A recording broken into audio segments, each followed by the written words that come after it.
दोस्तों negative marking एक ऐसा सांप है जो जिसको डस लेता है उसको बहुत नीचे ले आता है।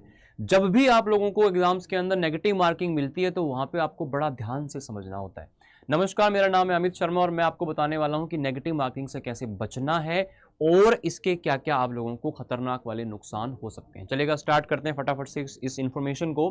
तो बच्चों, नेगेटिव मार्किंग आप लोगों को पता है कि आपका जो एग्जाम होने वाला है CUT PG LLB का या और भी अगर आपका एग्जाम होता है तो वहां पे अगर नेगेटिव मार्किंग होती है, जैसे आपके एग्जाम के अंदर आप लोगों को एक क्वेश्चन का 4 नंबर मिलता है और एक गलत आंसर का 1 नंबर कट कर लिया जाता है, यानी कि एक क्वेश्चन गलत करके आने का नुकसान कितना होता है? क्या 4 नंबर का नुकसान होता है? नहीं, 5 नंबर का नुकसान होता है, क्योंकि एक जो मिलना था वो भी नहीं मिला। मतलब 4 जो आने थे वो तो आए ही नहीं, एक हमारा अपनी तरफ से भी कट गया। मतलब 3 सवाल गलत कर दिए तो 15 नंबर का नुकसान हो गया। जहां आपको 12 मिलने थे वहां 3 आपके और कट गए। तो नेगेटिव मार्किंग से बचना बहुत जरूरी होता है और अलग अलग एग्जाम्स के हिसाब से अलग अलग इसका लिए आप लोग जो स्ट्रेटेजी है वो बनाएं। तो देखो, आप लोगों को बताया कि एनटीए ने बोला हुआ है कि 4 मार्क्स आप लोगों को मिलते हैं सही के लिए। The wrong answer 1 negative is deducted. तो इस तरह से आप लोगों को एक गलत आंसर के बदले में 5 नंबर का हर्जाना भुगतना पड़ता है। मान लो बच्चों आप लोगों ने, जैसे यहाँ पे 75 क्वेश्चन आते हैं, आप लोगों ने 50 क्वेश्चन सही कर दिए और आपने 25 गलत कर दिए और अटेम्प्ट कर दिए। आपको नहीं आते थे फिर भी आपने अटेम्प्ट कर दिए। तो इस 50 नंबर इंटू 4 ये 200 नंबर आपको मिल गए। लेकिन इस 25 नंबर को आपने माइनस कर दिया तो आप लोग यहां से 200 से 175 पे पहुंच गए। और एक बंदा जिसने सिर्फ ये 50 क्वेश्चन ही किए होते तो वो 200 पे होता। अब ऐसा तो पॉसिबल नहीं है कि आप 50 करो 50 सही हो जाएं, लेकिन भी कोशिश ये की जा सकती है कि हम 50 की जगह 55 करें या मैक्सिमम 60 करें, ताकि उस 10 क्वेश्चन में से हमारे 1-2 सही भी हो जाएं तो हम बराबर लेवल पर रह जाएं, इतना नीचे गर्त में ना चले जाएं, इतना नीचे हम लोग गड्ढे में ना चले जाएं। तो आप लोगों के एग्जाम के अंदर बच्चों आपको पता है कि 4 पोर्शन आप लोगों को देखने को मिलते हैं, है ना। आप लोगों को क्वांट, रीजनिंग और यहाँ पे आप लोगों का जीएस और आपका कंप्यूटर हो गया, है ना, सीए हो गया और आपका कंप्यूटर वाला पोर्शन हो गया और आप लोगों का इंग्लिश वाला पोर्शन हो गया। बच्चे, इस बार के पेपर के हिसाब से अगर मैं डिफरेंशिएट करूं, इनको बांटूं, तो आप ये मान के चलें कि 75 क्वेश्चन में से लगभग 40 क्वेश्चन आपको यहां से देखने को मिलेंगे, क्योंकि 55% के आसपास पिछली बार क्वेश्चन आए थे। 100 में से 55-56 क्वेश्चन आए थे, तो इस बार आप मान के चलो कि 75 में से 40 क्वेश्चन का तो योग बनता है। हो सकता है 45 भी आ जाए, हो सकता है 35 भी आ जाए, क्योंकि एनटीए के मूड पे डिपेंड है। मैं लेके चलता हूँ 20-20 क्वेश्चन दोनों के, और यहां से इस पोर्शन के अंदर मैं लेकर के चलता हूं बाकी के जो 35 क्वेश्चन बच गए, जो 35 क्वेश्चन बच गए, ठीक है। अब ये मेरा एक मानना है, हो सकता है यहां 35 हो यहां 40 हो, तो वो एक बड़ी बात नहीं है। मैंने इन दोनों को डिफरेंशिएट क्यों किया? मैंने जीए, सीए, कंप्यूटर, इंग्लिश इसको इधर रख दिया और क्वांट रीजनिंग को इधर रख दिया। क्यों? क्योंकि बच्चे ये जो दोनों सब्जेक्ट्स हैं इसको आपको सॉल्व करना पड़ता है, इनको सॉल्व नहीं करना पड़ता, बल्कि इनके आंसर टिक करने होते हैं। समझ रहे हो मेरी बात को? अब जैसे जीएस का क्वेश्चन है, भारत के प्रधानमंत्री श्री नरेंद्र मोदी जी हैं। अब ये बात किसी को पता है तो सही आंसर टिक करेगा। अब वो हिसाब किताब तो लगाएगा नहीं कि यार मैं जोड़ूं, यार 2 और 2 4 करूं, कोई फॉर्मूला लगाऊं, मुझे पता चल जाए कि प्राइम मिनिस्टर कौन है, इस देश का कौन है, इस देश की जो करेंसी है वो क्या है, कैपिटल है वो क्या है। तो आपको पता है तो पता है, नहीं पता है तो नहीं पता है। जीएस में, सीए में, कंप्यूटर में ये चीजें होती है, आप उसको फॉर्मूले से निकाल नहीं सकते। और इंग्लिश में भी यही है, अगर आपको कॉम्प्रहेंशन का पोर्शन है या आपको वोकैब का पोर्शन है, आपको पता है कि इसका 1 वर्ड ये है या इस फिलर के अंदर ये आएगा, तो आप लोग यहाँ पे उस चीज को बड़े आसानी से, बड़े ध्यान से कर सकते हो अगर आपको आता है।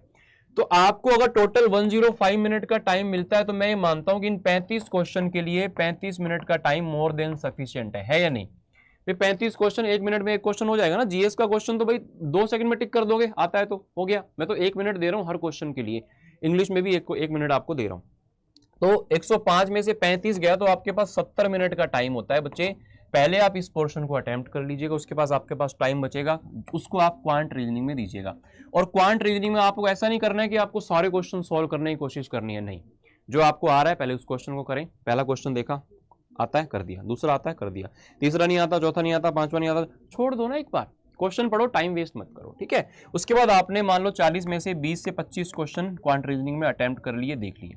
यहाँ पे आपने मान लो 35 क्वेश्चन थे, आपने यहाँ पे 25 क्वेश्चन यहाँ कर लिए, या 30 क्वेश्चन आपने यहाँ कर लिए, 25-30 यहाँ पे आपने इतने कर लिए। अब आपके पास में 70 में से 25 क्वेश्चन, मान लो 50 मिनट चला भी गया, 2 मिनट एक क्वेश्चन को दे रहा हूं जो कि बहुत ज्यादा है, आपके पास में लास्ट के 20-25 मिनट बच जाते हैं। अब उसमें आप लोग उन क्वेश्चन को अटेम्प्ट करिए, सॉल्व करिए जो आपको नहीं आते थे।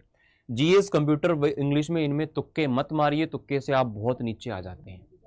अगर आप लोगों को, देखो तुक्का और गैस करना दोनों अलग अलग चीजें हैं। आपको अगर ये चीज पता चल जाएगी कि सर यहाँ पे मान लो क्वांट है, मैं इसको सॉल्व कर रहा हूं तो मुझे पता है कि यार इसका आंसर ना 60 से कम ही आएगा, और मेरे पास में 2 ऑप्शन ऐसे हैं जो कि 60 से कम है, और 2 ऑप्शन मेरे पास में ऐसे हैं जो 60 से ज्यादा है, तो मेरे पास ये एलिमिनेट हो गए, ये नहीं हो सकते। इन दोनों में से मुझे एक गैस करना है, उसमें मैंने पूरी कैलकुलेट करके माइंड में सोच करके एक आंसर टिक किया, तो उसके चांस सही होने के पूरे पूरे होते हैं। ऐसा नहीं कि मैंने क्वेश्चन पढ़ा नहीं है, जय माता दी, अक्कड़ बक्कड़ बम्बे बो, ये नहीं करना है, इससे हमेशा नुकसान होता है। तो ध्यान रखना आप लोगों को, नेगेटिव मार्किंग से अगर बचना है, चीजों में जाना है, तो आप लोग सबसे पहले वो चीजें अटेम्प्ट करें जो आपको आती है अच्छे से। उसके बाद जो टाइम बचता है उसमें आप लोग चीजों में सोचें और जहां तक हो सके सॉल्व करके ही आंसर दें। इनमें तुक्के ना मारें। अगर आपको बहुत ज्यादा ही श्योरिटी है, 2 में कंफ्यूजन है, तो तुक्का आपको लगाना है। ऐसा नहीं कि बिल्कुल आता नहीं और लगा रहे हो तो आपका गलती होना है, श्योर है वो। किस्मत के भरोसे मत बैठना कि चल यार मैं 10 सही करता हूं, 3-4 तो सही हो ही जाएंगे। नहीं होते भैया, नहीं होते। 3-4 क्या, एक भी सही नहीं होता। आपको जहां पे 10 के 40 नंबर मिलने थे ना, वहां आपके 10 नंबर माइनस हो जाएंगे। तो ध्यान रखना, बहुत खतरनाक गणित होता है ये, ठीक है ना। और फिर भी आप लोग अगर मेरे साथ में जुड़े हुए हो तो यूट्यूब पे मैं क्लासेस लेता हूं डेली 2 बजे इस चैनल पे, क्वांट और रीजनिंग के लिए। आप लोग वहां पे मुझसे पढ़ सकते हो, या फिर आप चाहते हो कि सर इस बचे हुए समय में जो हमारे पास 50-60 दिन का टाइम बचा हुआ है ना, आधी जनवरी है, पूरी फरवरी है और मार्च के 10 दिन है, अगर ये 50 दिन मेरे पास बचे हुए हैं तो इसमें मैं बढ़िया तैयारी करना चाहता हूं। मुझे सीधा सीधा बढ़िया से क्लासेस मिल जाए, रिकॉर्डेड मिल जाए, लाइव मिल जाए, डाउट सेशन मिल जाए, डीपीपी हैंडआउट मिल जाए, बढ़िया स्टडी मटेरियल मिल जाए, अच्छे मॉक टेस्ट मिल जाए, अच्छी गाइडेंस मिल जाए, तो आप लोगों के लिए एक बहुत शानदार सा बैच हम लोगों ने लेकर के आया है, जो कि एप्लीकेशन पर अवेलेबल भी है। अभी प्रतिज्ञा बैच जो है, इसके अंदर आप लोग जाकर के एनरोल हो सकते हो, क्योंकि ये बैच जो है वो श्योर सिलेक्शन है। यहां से सिलेक्शन श्योर है। जो बच्चा इसमें मेरे साथ में आ गया, 2 महीने में उसका बढ़िया वाला काम निकाल देंगे अपने। सूटेबल है आपके रिमेनिंग टाइम के हिसाब से, ठीक है ना। टू द पॉइंट चीजें पढ़ाऊंगा, काम की। क्वांट ट्रेनिंग में आपको वहां पे पढ़ा रहा होता हूं, एग्जाम ओरिएंटेड चीजें होंगी, ठीक है। जब भी आप इस बैच को लेने जाते हैं, परचेज करते हैं बच्चों, तो आप लोगों को S829 कोड का यूज करना है। मैक्सिमम डिस्काउंट आपको यहां पर मिल जाएगा। अगर 75% नॉर्मल मिल रहा होगा तो वो कोड रिमूव करके आप ये लगाओगे तो आपको 77-78% तक आपको, मतलब 500-700 रुपए तक का एक्स्ट्रा आपको डिस्काउंट यहाँ पे मिल जाएगा। और आप अगर एप्लीकेशन से कोर्स को परचेज करते हो तो आप लोगों को कॉइन्स जो मिले हुए होते हैं उस पर 1% का एक्स्ट्रा डिस्काउंट आपको मिलता है, तो 300-400 रुपए का डिस्काउंट ये और मिल जाता है। तो आप लोगों को अच्छे खासे नॉमिनल से फीस में ये मिल रहा है। फिर भी इसको लेने का तरीका मैं आपको बता देता हूँ। अगर आप लोग किसी और बैच को परचेज करते हो तो आप Y829 कोड का भी यूज कर सकते हो। जहां पे दोनों में से आपको ज्यादा डिस्काउंट मिले, आप वो वाला कोड लगा लेना, ठीक है भैया। तो आपको अगर एप्लीकेशन पर ये चाहिए तो आप क्या करेंगे, सीधा सीधा या तो एप्लीकेशन से आप इसको ले लो, खरीद लो, या फिर आप वेब पर जाएं, अपने फोन में, मोबाइल में, टैबलेट में Adda247 सर्च करें। पहले वेबसाइट आएगी शानदार वाली, इस पे जाना है। इसके बाद आपको ऑल कोर्सेज पर जाना है, ठीक है। और यहाँ पे आपको दिखा मिलेगा यूजी पीजी एंट्रेंस एग्जाम, फिर आपको यहाँ पर मिलेगा लॉ एंट्रेंस। लॉ एंट्रेंस में मिलेगा आपको CUT LLB, ठीक है। ये देखो आपका प्रतिज्ञा बैच है यहाँ पर, और महापैक अगर आप ले लेते हो तो इसमें भी बहुत शानदार फायदे हैं। जितने भी आगे रिवीजन बैचेस आएंगे, 5 दिन का रिवीजन लास्ट में, 10 दिन का, 15 दिन का, वो सारे आपको मिल जाएंगे शानदार तरीके से।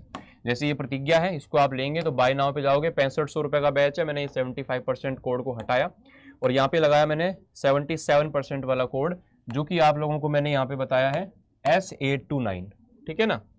क्या बताया मैंने आपको, S829। यहाँ पे कीबोर्ड आ नहीं रहा है, नहीं तो मैं इसको अप्लाई करके दिखा देता। तो S829 कोड का आपको यहाँ पर यूज करना है और उससे आप लोग इसको ले सकते हो, ठीक है। फिर भी आपको कोई क्वेरी हो, कोई दिक्कत हो, परेशानी हो, कुछ आपको पूछना हो, तो आप मुझे यहाँ पर इस क्लास के नीचे कमेंट कर सकते हैं, या फिर आप मुझे मेल कर सकते हैं किसी प्रकार की हेल्प के लिए, बैच को लेने से रिलेटेड दिक्कत के लिए, amit.sharma@adda247.com, ठीक है। चलेगा, मिलते हैं अगले सेशन में। अपनी तैयारी को और शानदार कीजिए और बढ़िया से अपने मन चाहे कॉलेज में एंट्री लीजिए। थैंक यू, शुक्रिया।